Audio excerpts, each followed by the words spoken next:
Want to know how Canada's top entrepreneurs think about creating significant wealth? Join me, Thane Stenner, founder of Stenner Wealth Partners at CG Wealth Management and host of the Smart Wealth Podcast.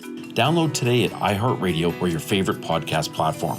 Subscribe now. Hello, everybody. My name is Thane Stenner. I'm your host of the BNN Bloomberg Smart Wealth Podcast, which is a monthly podcast that is listenership and viewership is being growing quite rapidly, and we're very excited about that. I get to interview some thought leaders every single month from around the world on different topics, and I've got a very special guest today, Dr. Thomas William Deans. But before I introduce him with his full bio, welcome, Tom. Thanks for making it. Thane, great to join you. Likewise. I think it's time to get started. If you're ready, Tom. Fire away. Excellent. So Tom is a very prolific writer. He's written 3 books, and I'll go through a little bit of background on them right now on some pretty interesting topics around family business issues and just wealth related issues. And so I'll give you a little bit of background on his 3 books, and then we'll get really launched into the full interview. He's been an author of 3 books, like I mentioned, on the subject of family wealth transfers. His first book, Every Family's Business, 12 Common Sense Questions to Protect Your Wealth, remains on the best-selling family business book of all time and was selected by the New York Times as one of the top 10 business books business owners should read. The book has sold over 1.5 million copies worldwide. Tom, it's not often I say this, but 1.5 million copies worldwide. Remarkable. And just remind us, when did that book come out? What year? That book is 18 years old. Wow. And listen, I thought when I wrote a second book, the first book dies. And then when I wrote the third book, it definitely will die. What actually happens is people go back and they discover that book for the first time. And it continues to be a very unique book with a powerful message, a very unique, some would say contrarian and even controversial message. And that's why the book has done so well, because it really gives business owners, family business owners, permission to take care of themselves. It's a great book.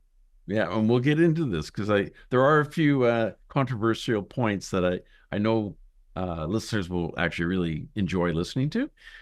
Your second book, Willing Wisdom, 7 Questions Successful Families Should Ask. Actually, I added the word should ask. Reached number 2 on the Globe and Mail's bestsellers list. The book has received critical acclaim, as the first book has, and it has a controversial explanation of why 15 million Canadians do not have a legal will today.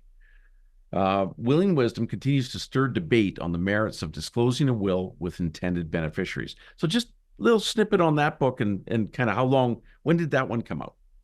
Yeah, so that came out in 2013, and that book was really a book to answer a lot of questions that my first book was triggering.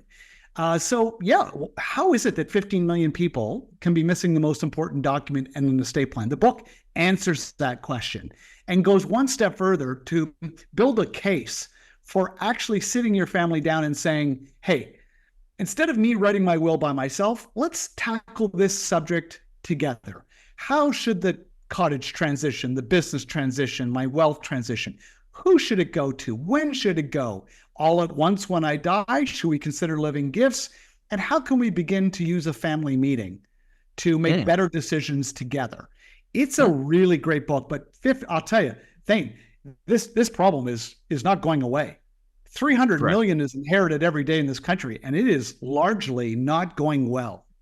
I agree, and which leads me right to your third book, which you just released a couple months ago in May 2024.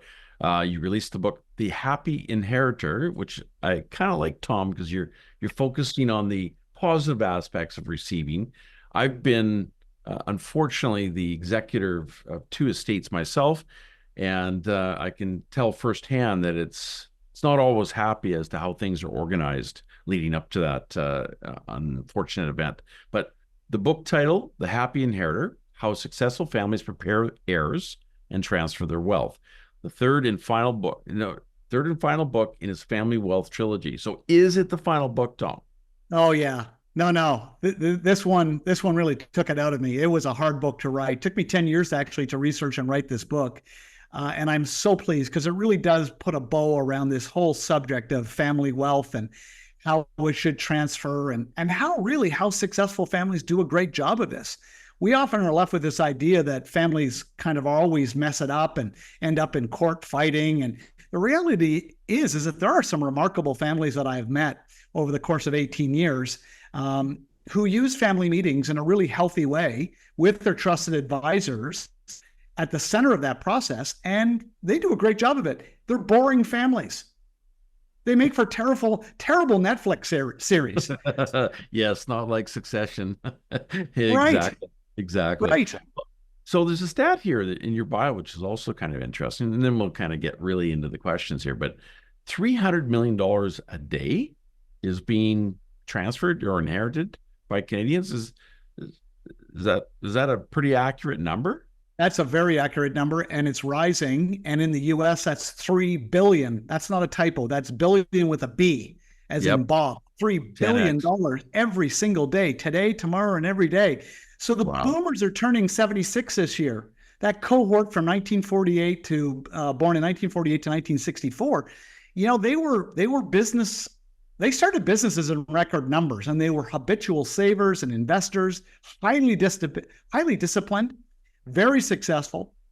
Well, they're aging out, and they're selling businesses, and they're dying, and they are leaving staggering amounts of wealth.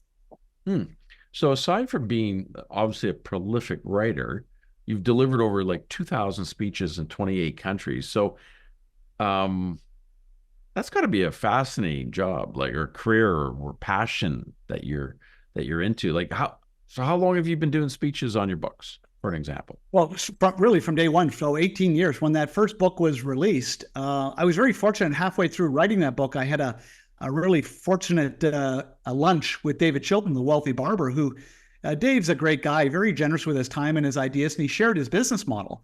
And he said, you really need to decide right now whether or not you want to be a speaker and an author, or whether or not you want to be a speaker and a consultant. So the reality, you can't be both if you want to do a really good job. So I really at that moment knew that I wanted to be a writer. I wanted to take that book and take it around the world using speeches to sell the book and sell the ideas in the book, but not to be conflicted. I don't want any of my listeners to believe that, they got to buy my book and it's going to be an infomercial on me.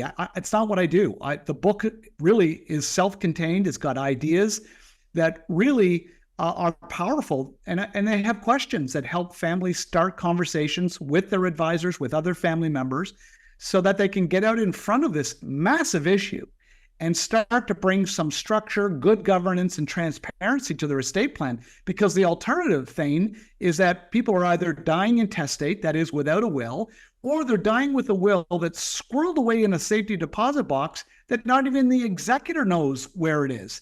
And then it takes years and years to administer these estates. All sorts of complexities emerges, when someone finds out that one child got the cottage and someone got cash, and is fair, equal, and all the stuff that is unraveling today as families are learning what they're inheriting.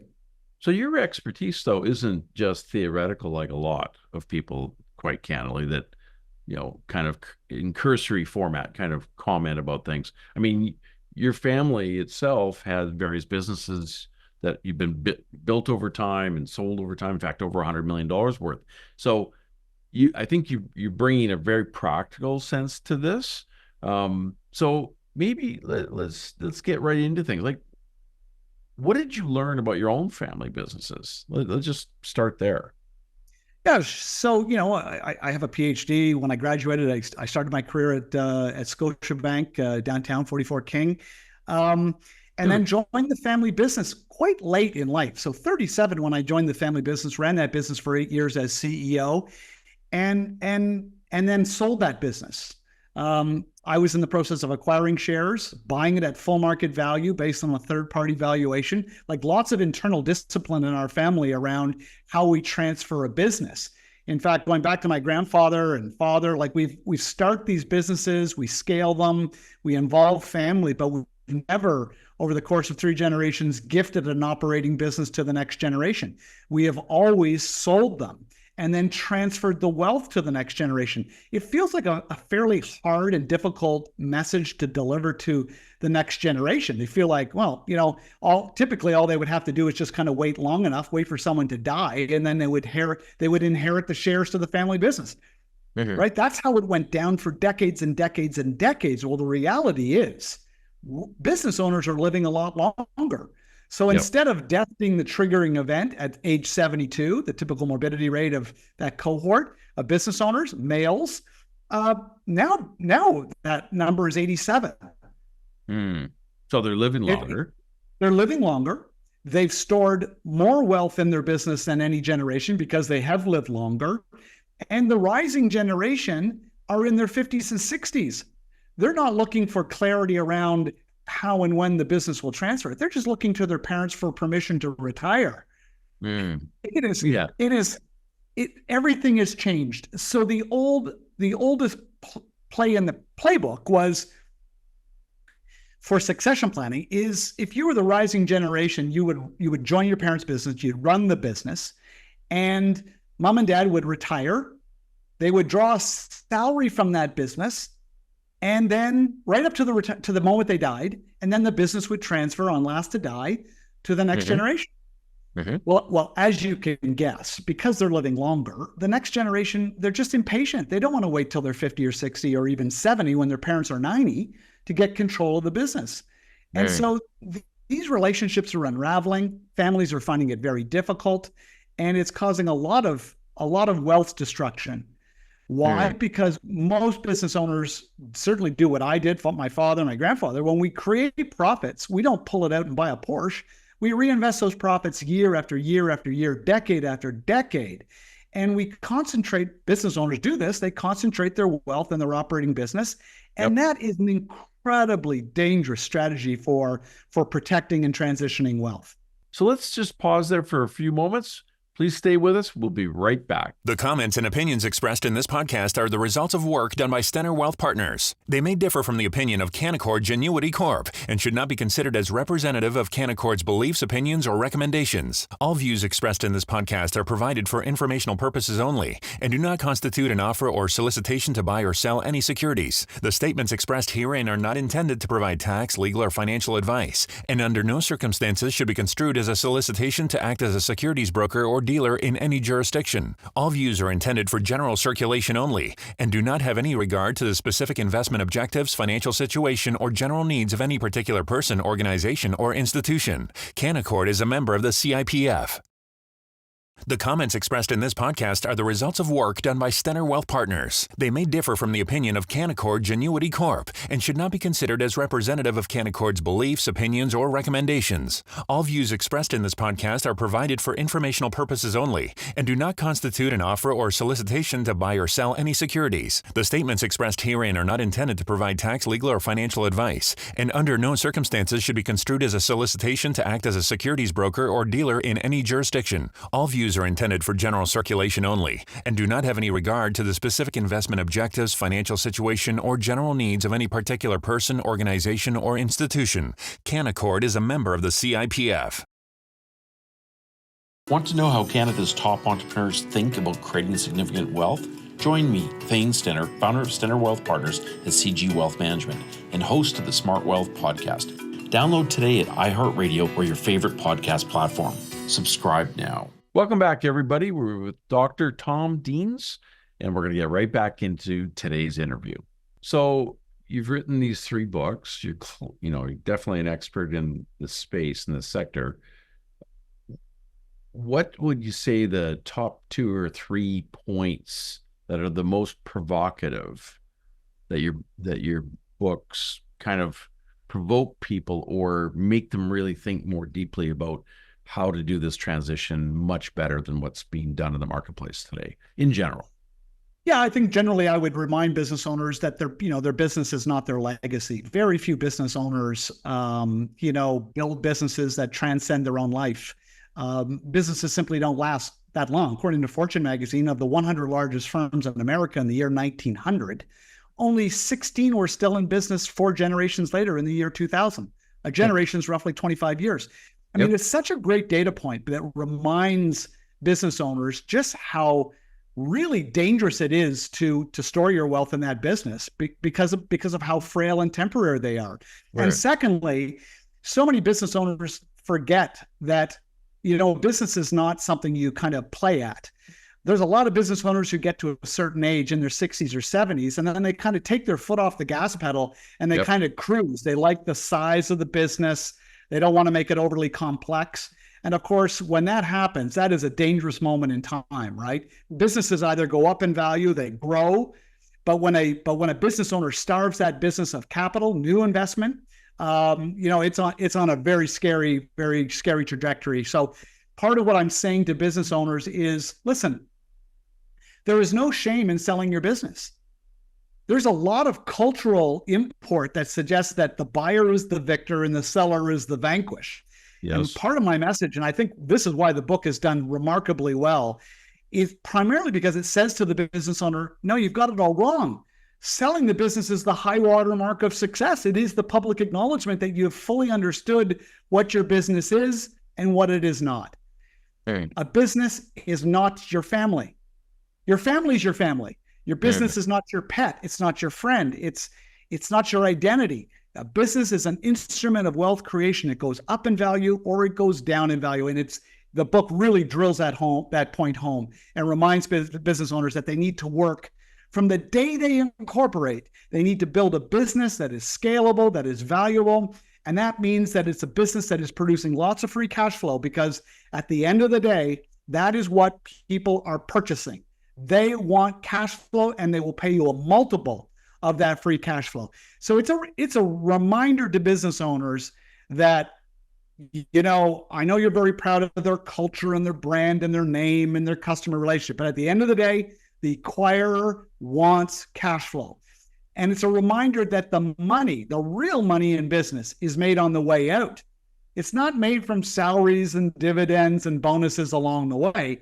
It's really that moment when you monetize for a multiple of your free cash flow. That's what the smart money does. And they do a really good job of it. And they don't plant this idea at the very end of their career. They work on it all the way along. Remember, buyers of a family business are looking at the historicals. They're looking at 5, 6, 7 years of historicals to get a real sense of how much free cash flow that business is going to generate going forward.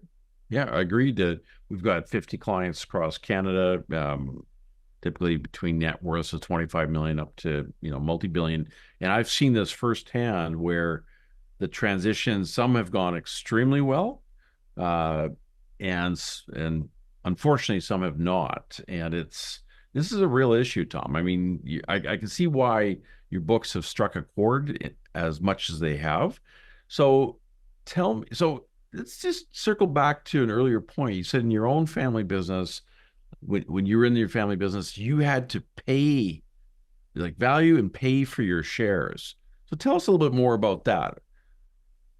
Yeah, I think that is a little, it's funny that you key on that. I mean, it's quite odd. Most family members are left with the idea that if they work hard in a family business, that they will kind of have skin in the game. It's kind of like it's left undiscussed in many cases, but people feel like, I don't know, one day, this will be mine. And there really isn't, honest, upfront conversations about the difference between employment income and equity. Those two ideas are often conflated in family businesses. Yes. And people think, I don't know, and then they don't know how to raise the subject. The next generation, if they feel like they want to talk about how they're going to get the voting shares, they feel like they're going to be perceived as being greedy. And the controlling generation kind of feels like, well, I don't really want to talk about how the voting shares are going to transition because I feel like I'm going to open up a can of worms. So let's just leave this subject alone and leave everyone in the dark. And of course, my favorite line in the book is that silence is the great destroyer of Canadian family business wealth. It's not families that talk openly and honestly and have clean agreements, a share purchase schedule about how that voting control will transition.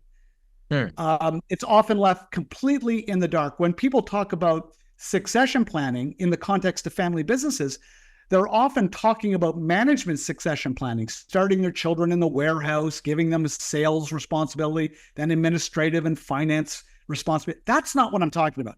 I'm talking about the elephant in the room. And the elephant in the room is, when is that voting control going to shift? Yep. And most people don't know how to start that conversation. Now, is part of it because the patriarchs or the founders kind of feeling like, okay, people are living longer. Am I going to have enough money? Like, so what is creating that roadblock to having these conversations, in your opinion? I think they feel incredibly dangerous. I think when someone is left with the idea that they're going to ask their children if they want to go to a bank and borrow money and buy the shares at full market value based on a third-party valuation, I think they're afraid that the answer they're going to get is, hell no. I like my job, but I thought I was going to get this thing for free. So I think there's often a real concern about getting the wrong answer. So often what we find in family businesses is they're easy to start. It doesn't take much to start a family business. You invite your children into your business from a place of, love. We don't hire our children because we don't like them. But then over time, it becomes pretty self-evident that they're difficult to manage and they should be, because the rising generation should want control. And if they don't, that's actually more dangerous, because they're really not demonstrating the mindset of an owner. An owner wants to make decisions. Right? Entrepreneurship is not just about making money. In many cases, that's just a way of keeping score. What entrepreneurs really covet is control and freedom that comes with control. So when that rising generation wants control, but is frustrated in not knowing when and how and under what conditions control will shift, it often leaves a situation where adult children leave out of frustration, quit their family business and move on to something where they actually can have control, leaving the senior generation late in age with no succession plan, no management. And of course, that is heartbreaking to watch a family destroy themselves from the inside out. But the ticket there seems to me, and you tell me if I'm wrong, but ticket seems to be, if the next generation is willing to write a check at a fair valuation, they've kind of earned the right at that point to make the decisions, to be in control. Fair? Absolutely, 100%. And that's how you get a business driving innovation. A rising generation risks their capital with their own set of ideas. We know that this is interesting. It's a paradox. Family businesses outgrow non-family business competitors, except in one area. They don't last as long. You'd figure that family businesses would last longer. Actually, they don't. So often what we do is we use inflated salaries, putting children into inappropriate positions in the corporation, and then don't ask them to risk their capital. We actually get the wrong people in the wrong seat on the bus running these corporations, and it destroys these businesses. Now, compare and contrast that to that rising generation who may actually be better educated, harder working than the founder, and they actually could take that business, buy the shares, and actually take it in a different direction. Interesting. And actually create wealth. So another way of saying continue innovating or create more innovation around a business that's been in the family for a while. Right. So when we don't ask the next generation to risk their capital, often what we have is the next generation who runs that business kind of like a steward. They're kind of like continuing the legacy, whatever that means, of the founder, right? They actually don't have authentic permission to innovate and drive change in the business because it's not theirs, not in the traditional sense. But when it's right, there's no doubt in anyone's mind. It's yours. You bought it. So that lack of innovation is a well-documented explanation of why so few businesses last. So only 30% of family businesses survive to the second generation when they're gifted. And of that 30%, are you ready for this, Thane? Yep. Only 10% of the 30% survive to the third generation. So if we have any business founders listening in right now, they have a 3% chance of their grandchildren owning and operating their business. I tell those founders all the time, if you love to gamble, you don't need to buy a ticket and go to Las Vegas. Just seriously, just get up in the morning, hop in your car and go to your office. You're in the biggest casino of your life. You're gambling with your largest asset because you keep on reinvesting your profits in your business. And it is dangerous if your thought is that you're going to gift it to the next generation and pull a salary until the day you die. It's not going to work. So one more question on the business topic before we go to the wills. So what about a hybrid scenario? Next gen can't afford, let's say, to buy the whole company, and the first generation or whatnot still not wanting to give up control, because I observe this every single day in our daily lives professionally. Control is a significant issue, but do you think that's a good concept where the next gen maybe buys 40% or non-controlling interests of the company or not? Well, one of the questions in the book is whether or not the controlling shareholder agrees to one day relinquish control. And the next question is a question that goes to the rising generation and asks whether or not they want to buy stock with the view of acquiring control. What the book, Every Family's Business, is offering is 12 questions to help answer the fundamental question. Do you have a buyer in the house? Do you have a buyer in your family system who wants to risk their capital? And you're yes or no, because if the answer is you don't, well, then you better giddy up and go and get ready and start exploring other exit options, which is employee or key employees buying your business, or it's private equity, or it's a strategic buyer, a competitor. But no one is inventing new exit strategies. There's a finite limit. And my message in the book is an owner should be exploring all of those options concurrently. Just like when you go to sell your home and you've got 8 people bidding on your home, what do you think happens to the price? It goes up. Exactly. It goes up. Yep. So it creates more certainty, price discovery, but it also creates more certainty around an actual sale if you're looking to exit the business, right? Absolutely. But I want to pick up on a thread in your last question because it's really good. It's really astute.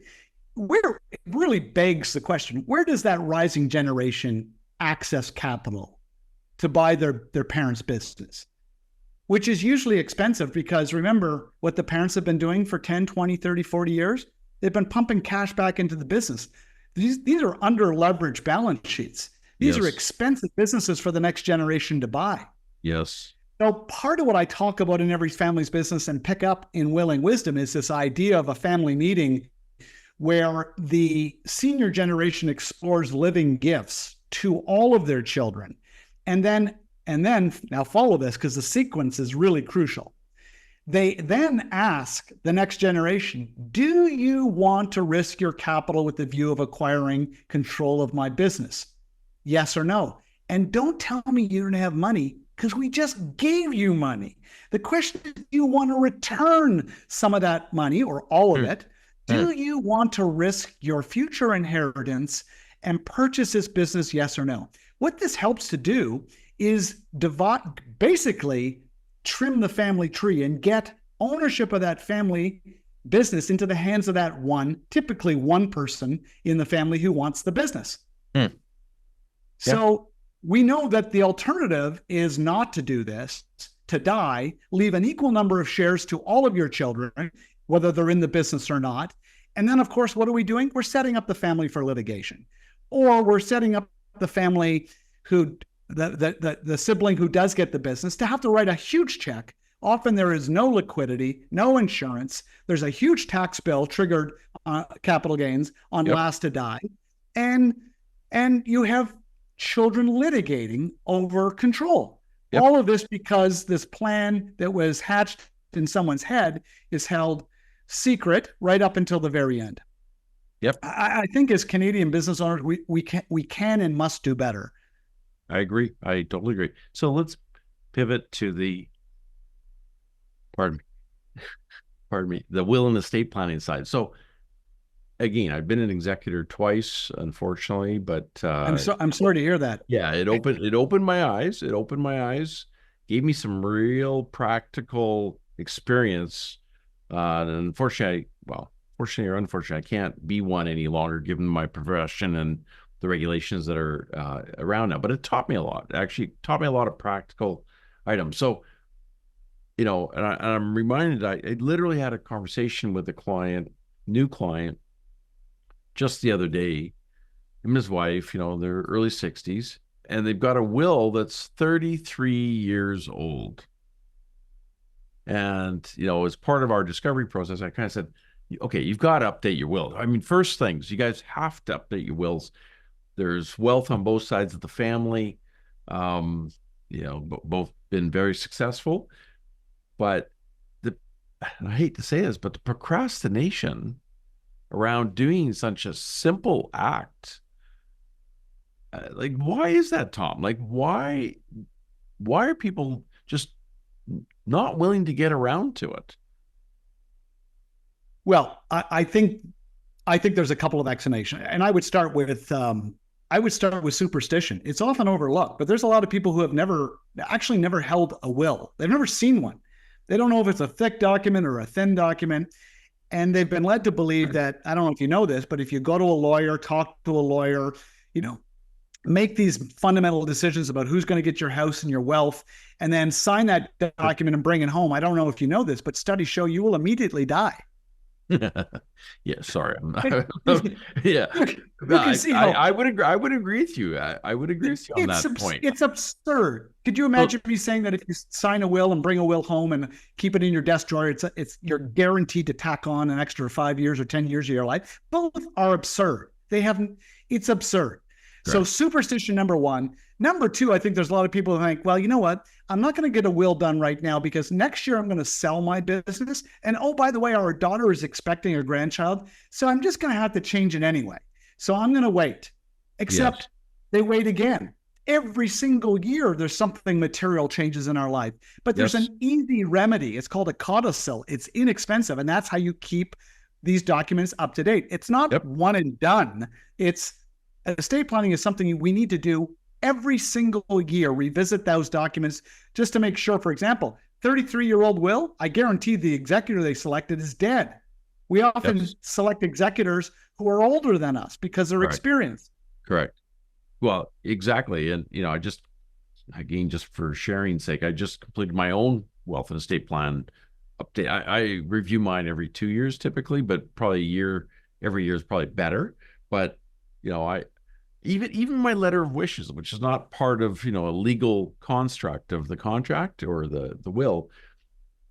What I did is I asked the people that I'm working with, I says, send me a set of questions and video me on Zoom. Just record it. Because I was having actually a mental block myself to actually getting that done. Sure. I've had my will done, but I hadn't had my letter of wishes done. So they recorded it. They put it in paper. They made me sign it, witness it, send it back, attach it. It's not part of the legal will, but so back to the psychological reasons why people don't do a will. I've also experienced this where the spouse sometimes, or a lot of times from what I've seen, there's an emotionality to it. It's kind of like you're admitting you're going to die at some point. So you brought up a really good point on the myth side, but interwoven into that, I've actually seen people get really emotional around. Yeah. So maybe just comment on that piece. Yeah, part of what I tried to do in Willing Wisdom, that second book, is, and it's a really, really great book, primarily because it helps people conquer this fear. There's this idea that it's a kind of a sad, dark, depressing concept, looking at the end of your life. Yep. And we think estate planning has always been framed at who gets my stuff when I'm dead. Well, no wonder 15 million people don't have a will. The reality is there are two other documents that you get when you go in for a will. You come out with a power of attorney for finance and power of attorney for care, sometimes called the living will. Yep. And those two documents are documents that are very much about us when we're alive. Those documents are very much about naming people to serve us while we're still alive. Estate planning is very much about the living. And I think there are millions of Canadians who have no idea that that is the case, that they're just thinking it's about the division of property. I don't know anyone who's got a power of attorney for finance, which is a document that just says, I don't know, if I bump my head and I'm unconscious, or if I'm on a ventilator because, I don't know, a global pandemic hits, I'm going to name someone who can run my personal affairs, pay my hydro bill and my, whatever, keep my personal affairs going until I get better. Like, that's just smart. And you're not dead. You're not dead. You're going to get better. And in the meantime, things are going to roll just because you planned it that way. Yep. Agreed. And that healthcare directive is that document that is going to help. It's such a wonderful gift to give your surviving family. It's so that they don't have to play that game that is being played in every single hospital across this country right now, which is family members in the hallways trying to figure out whether or not they should intercede and unplug or keep mom and dad plugged in, because there's no document. There's no document that gives them guidance, vegetative state, irreversible brain damage. These families are debating in the hallway, trying to pick the right second or the right minute of the right day to end their parent's life. I can't think of a more cruel gift than to leave your family in that position. I just think that a will is really, it's ultimately a document of decency and kindness. Well said.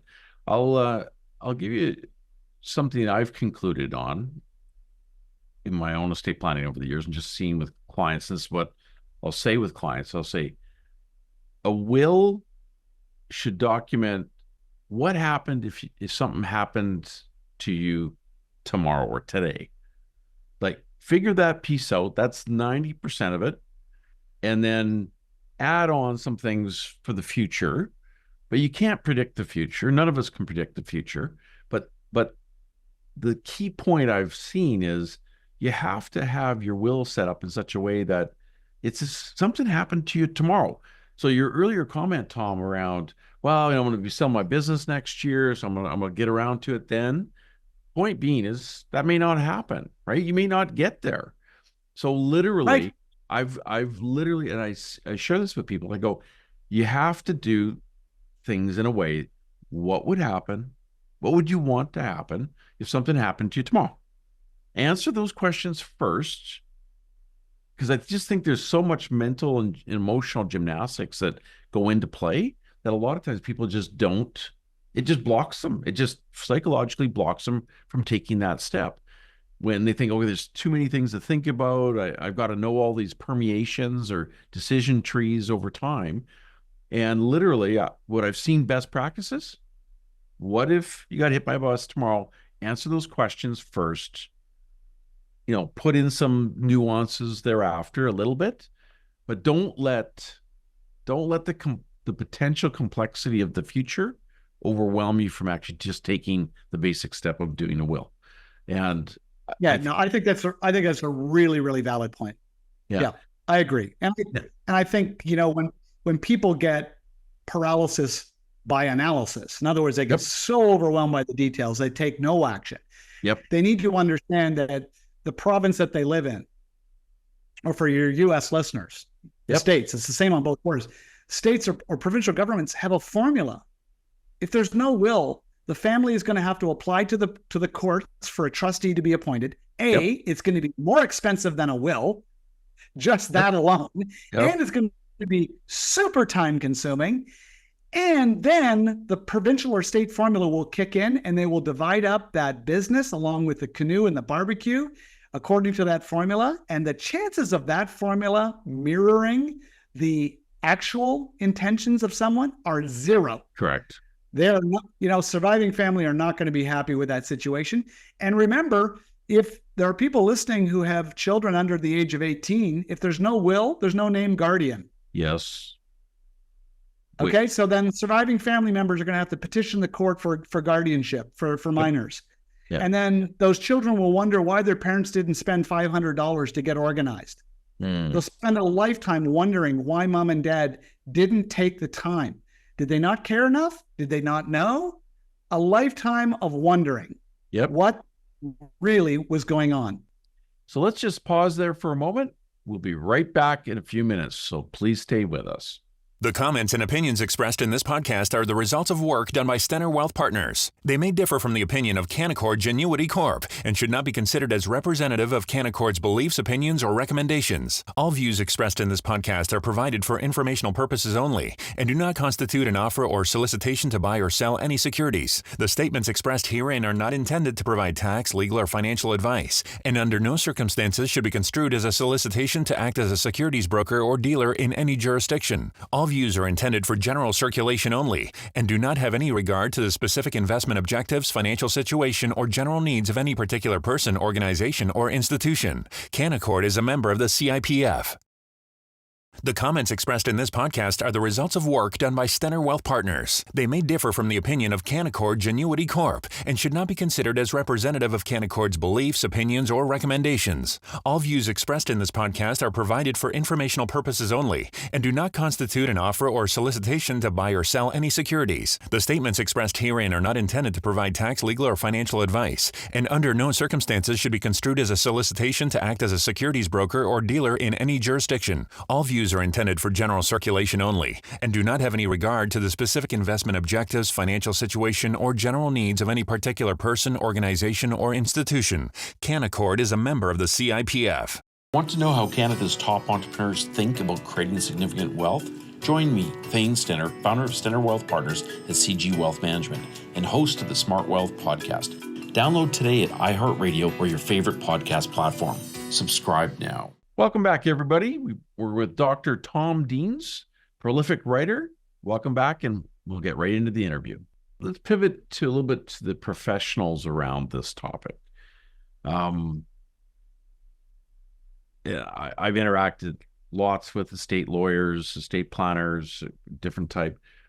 Do you think, well, how would you define a really good estate lawyer? What would they do to help you accomplish getting a will done versus it being a 6-month or 12-month process? In your mind, like in your experience, what would they do? What would they force you to do to get things done? Well, this is going to sound like a really odd answer, but they would really encourage their client prior to that meeting to have a family meeting, to sit down with their family, who are typically their intended beneficiaries, and say, your mother and I are traveling on a plane. And so we thought, you know what? That's a little bit risky. So we thought we need to update our estate planning documents. And instead of just declaring how it's going to be if we're not here, we thought we would get you guys together, talk about these issues, like the selection of an executor. Should it be one of you, both of you kids? None of you? Should we hire a trustee? Let's ask our lawyer to give a 10-minute presentation on what the duties of an executor are. Mm-hmm. Can you see that when more family members weigh in and have a conversation, they make better decisions? Yeah. Yeah. They make better decisions. And there's more peace of mind. There's more peace of mind too. More peace of mind, more certainty, more clarity, more transparency. I could go all day long. All of the benefits that accrue to a family meeting where everyone hears the same thing at the same time. Now compare that to the family that doesn't have a family meeting, goes to a lawyer, says to the lawyer, what do you think we should do? And the lawyer says, well, the average person who comes in does this. And then they get an average will. Listen, every single will on the planet should be different. Every family has special needs that are unique. Yep. Some may have a child with disabilities and they need some kind of a Hansen trust. Every family, some families may have a child who has an addiction, or they've just married someone and there's concerns around the spending habits of their new spouse. Yep. As a planner that there are things called trusts that can be put in place for those scenarios. Yep. But listen, that's what a family meeting does. It says, what do we have going on in our family? What is the best planning solution? And after those meetings, with a number of questions answered, then they go to the lawyer and say, this is what we want. This is our executor. Here's how you spell their name. Here's who's agreed to be our backup executor. Here's how you spell their name.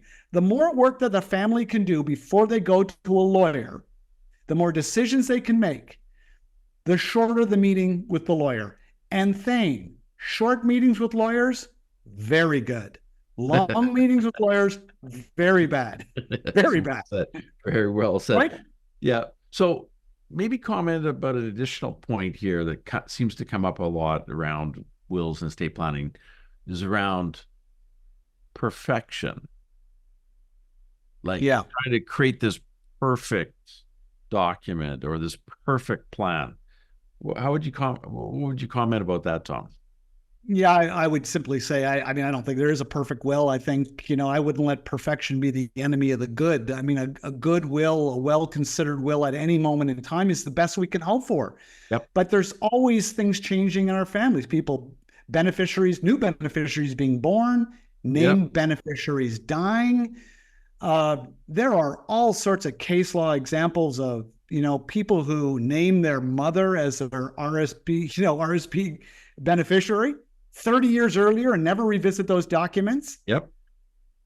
Die, and instead of the surviving spouse getting that benefit, it goes to a mother who's, you think people are going to relinquish? There's great case law. There is every kind of dysfunction because people don't want to look at or update their estate planning documents. But here's the good news. Advisors are starting to tackle this. They're starting to understand that this is a big part of financial planning, right? I mean, picking stocks, FYI, has become a little bit of a commodity. Yep. Even consumers know this, whether it's the blue team, the gold team, the red team. Listen, people understand that the real differentiators are in the areas of retirement planning, estate planning, cash flow planning, all the things that really not good, great advisors are weighing into areas that may not on the surface look like part of their field of play. And they're starting to offer resources to help families make these good decisions. And they're charging for it. And families are happy to pay it. Yep. We know that 80% of inherited money packs up and moves to a new advisor because the advisor hasn't really made it a dedicated effort to reach out and get to know the next generation. Well, what's a family meeting? It's bringing the generations together to share their advisors, to build a multi-generational wealth acquisition and wealth transfer plan. Agreed. That's how smart families work. Agreed. So let's pivot now into your third book that you just released a few months ago. First of all, how are sales going? Fantastic. Excellent. I actually think this one is The Happy Inheritor is actually going to outsell both of the two prior books combined. Really? Wow. Yeah. Wow. It's a really, really good book. So with our time remaining, we've got another 15 minutes or so.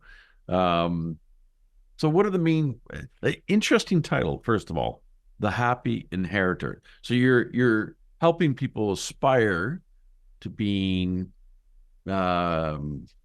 pleased with how things have transitioned to them, right? So just maybe subtle nuances about that, like define the happy inheritor. Sure. I think a good mental image of a happy inheritor is not necessarily someone getting lots of money. It's someone who is receiving wealth and family values and an expectation and a preparation about how they can and should treat inherited wealth with the respect that it deserves. So a happy inheritor is not one who has been surprised. A happy inheritor is not someone, I'll tell you what's an unhappy inheritor, is someone who's going to a funeral home with their brothers and sisters to make plans for their parents' funeral. And they're finding out that one brother, the eldest boy, has been named executor, and not even that one person even knows. So the will is being retrieved from a safety deposit box. The family is reading it, and they're finding out for the first time who the executor is. And the ones who have not been selected are losing their mind because they figure that mom and dad love the eldest son the most. Or didn't trust them enough, or didn't, all these other conversations going on in the head, right? All of that, all of the above. Or even worse, all of the 5 children have been named as co-executor, including the one that lives in the U.S. that is now going to make that Canadian asset subject to U.S. tax law. And everyone is just utterly confused, surprised. So surprises. Unhappy inheritors are getting surprised every day. They're being left with having to decide how 4 children and 8 grandchildren are going to fit into one 2-bedroom cottage, because the estate is going to leave an equal number of shares or value in that family cottage, joint ownership. Same thing with the family business. Someone's going to learn that mom and dad have left their watches only to one child, or the jewelry was left unaddressed, and they're going to have to figure that out all on their own with no guidance. So in other words, the happy inheritor is one that is grieving. All of the financial issues have been anticipated, discussed, not once, year after year after year. The family is prepared. A happy inheritor in many families has received living gifts. We're seeing this as a trend. We're seeing, a whole generation, kids in their early 30s that are just, those millennials that are just shut out of that home market. We're seeing a big trend towards family meetings being used to consider these gifts, how they should be made and documented, so that there aren't any surprises at the estate level where someone goes, oh my gosh, they find out that their brother, got a $500,000 gift 15 years ago, but no one else got anything else. Yeah. And then of course people lose their mind, and then they lawyer up. Yep. In the book, I talk about, families where there is estate litigation matters, to get to a one-day trial, you're looking at around $500,000 for a one-day trial. Wow. The average trial is 6 days. Do the math. Yeah. And guess who pays those legal fees? The estate. Yep. If there's 4 kids, there's 5 lawyers. The estate's got their own lawyer. So you've got 5. I say, if you think divorce is expensive, that's like a dress rehearsal for the really big show, which is family estate litigation, where there's often 4, 5, 6 lawyers involved, all being paid by the estate. Yep. Why? Because there was no family conversation. Yeah. So again, $500,000 after tax is like $1 million pre-tax, and it's coming out of the beneficiary's hands. So trying to avoid the confrontational issues, I think it's particularly really important. So as far as you've actually defined it very well between the unhappy inheritor and book title Happy Inheritor. So with our time remaining, what would be 2 or 3 final pearls of wisdom, Tom, you'd like to kind of share with our audience? One of the points that I'm making in the Happy Inheritor that it's just never been tackled in any book anywhere, is the connection between certain personality disorders and financial planning. There is, 300 million being inherited today, and yet we know that there are 15 million Canadians without a will. One of the other reasons why people aren't writing wills is because there is a segment of the population that is quite frankly, there's no gentle way of putting this, is suffering from mental illness. And you have beneficiaries who are expecting something. And I can tell you right now, it's just not going to happen. I deal with one personality disorder in particular, and that is the covert narcissist. These people will change their estate plans late in life. They have no problem doing that. They are cruel people. They're dishonest. They are mean. They will use their wealth to divide family relationships. It's heartbreaking. And this notion of a unified, coherent family that has been built one conversation at a time with great honesty is just not and never will happen for those people. My message in the book is, if you have one of these personality types in your family system and your financial plan for retirement depends on an inheritance, my advice to you is you better start saving. You better start saving. You need to grow up. You need to start saving right away.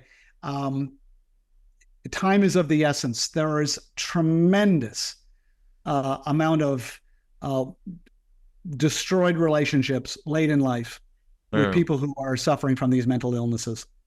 Interesting. Um, so maybe share a question or two of what a beneficiary, what's one or two of the best questions that a beneficiary can ask the generation above them to actually help promote a positive conversation around either the family business, because it's not a one-way street, this conversation. No, it's a great question. I tell the rising generation, let's just call them that they can often start this conversation by getting their own house in order, getting their own will, power of attorney, and healthcare directive drafted, and they can share that with their parents. Nothing says that we die in order. And I would remind you of April 6, 2018, when 16 people perished on the prairies in that Humboldt bus accident. 13 of the 16 people who died that day were between the ages of 18 and 29. Very good point. Very good point. And yeah, so they can kind of lead by example. One of the things I'm doing right now, literally personally, is I'm having my own accounting team and family office team do up playbooks for me. So one playbook is for my two co-trustees, just to walk through a really in-depth step process and kind of first 3 months through, first year, kind of how to deal with certain things, what my priorities are, from an estate planning point of view, but also a version for my wife and a version for my three kids separately, but just to kind of walk them through to a certain level. Each one's has a little bit of different granularity to it, but just to walk them through and kind of update them and encourage questions, and actually have my executors on a Zoom call with them, right? Because, they live all different places, and allow them to kind of ask questions, kind of facilitate things. So I'll tell you what I like about that, Thane, is it really aligns with, especially Willing Wisdom, my second book, where I talk about how we transition wealth is as important, if not more important, than what we transition. I inherited from my grandparents, and I can tell you that I seriously, I don't actually remember the amount, but I just remember lots of conversations. He was thoughtful. There was a kindness. And I just think that is how people are remembered. And when they're indifferent to how their wealth will transition and the impact that it will have on relationships, when there is an indifference around that subject, that often becomes the legacy. That indifference becomes what they're remembered for. The flip side is kindness is a great way to be remembered. Gotcha. And what you just described is a really thoughtful, kind gesture about the people who matter most in your life. There's a decency to that. Yeah, and it also brings me, quite candidly, some peace of mind, because it's like, okay, every 2 years we'll probably have this conversation. They'll get familiar, and hopefully I'll live a long time, and hopefully their inheritances are pushed off into the future, partly along the way. But at the end of the day, it's kind of bringing some order and some sense to it, and not making it a taboo subject. So any final pearl of wisdom here, because you've got a lot to share. I know, actually, I'll say it for you. Everybody that's listening to this or watching this, you better be buying Tom's 3 books, like I have, and really dive into them, because they're extremely well written, very practical. But what else you got? One last thing. Well, I would say, look, the books are just trying to help people start conversations. Yes. So they're fun books, right? The first book is 2 guys on a plane drinking scotch on their way to Barbados. These are stories. They're entertaining books. They are not deeply technical books where someone's going to get, in page 2, page 3, page 4, and just be so overwhelmed they toss it. These are fun books with a story. It pulls people right through. All 3 books are written that way. ThomasWilliamDeans.com. You can get all 3 books, and there's a discount if you buy the trilogy. Shipping is free. Do not go to Amazon. The there's so many used books that are being sold as new that are all dog-eared and marked up. So just go straight to the website. It's cheaper, it's faster, and you're going to love these books. I'm super, super proud and excited about it. And I want to thank you for having me on as a guest. It's been really, really fun to talk about these issues. Likewise, Tom. And I know you're super busy fellow, so thanks for sharing your thoughts and your wisdom. And once again, I hope everybody that's listening to this, watching this, gets some nuggets out of this, because I think some really important subjects that people should be dealing with. But listen, have a great day, everybody. Thanks, Tom, for your time. And let's wrap there, everybody. Thanks once again. Well, thanks, everybody, for listening in. That was Tom Deans, Dr. Tom Deans, New York Times bestselling author of the Family Wealth Trilogy, Every Family's Business, Willing Wisdom, and his latest book, The Happy Inheritor.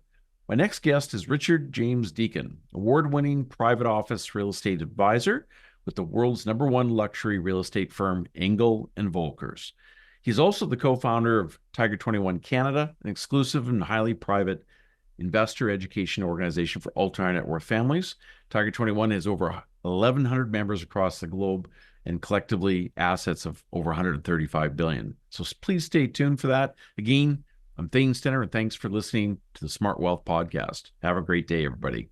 The comments and opinions expressed in this podcast are the results of work done by Stenner Wealth Partners. They may differ from the opinion of Canaccord Genuity Corp. and should not be considered as representative of Canaccord's beliefs, opinions, or recommendations. All views expressed in this podcast are provided for informational purposes only and do not constitute an offer or solicitation to buy or sell any securities. The statements expressed herein are not intended to provide tax, legal, or financial advice, and under no circumstances should be construed as a solicitation to act as a securities broker or dealer in any jurisdiction. All views are intended for general circulation only and do not have any regard to the specific investment objectives, financial situation, or general needs of any particular person, organization, or institution. Canaccord is a member of the CIPF.